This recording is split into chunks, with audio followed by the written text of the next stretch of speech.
how to log into Snap if you forgot your password. Hi everybody, welcome back to the channel. In today's video I'll simply guide you through the steps on how you can log into Snapchat if you happen to forget your password, so just make sure to watch the video till the very end.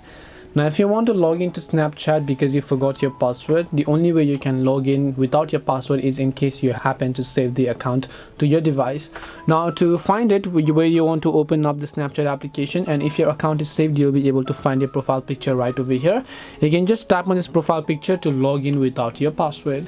But in most cases, I'm assuming you have not yet saved your account, and in that case the only thing that you can do is just try to reset your password. So you need to have access to either the email address or the phone number that was associated with your Snapchat account, and then just tap the login option here. Once you tap the login option, it will take you to the page where you can verify the account, and once you've verified and resetted your password, you should be able to successfully sign in.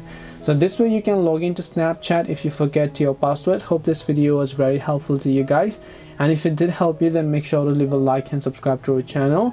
If you have got any more questions, then feel free to leave them down. Thank you very much for watching till the end, and see you soon in the next video.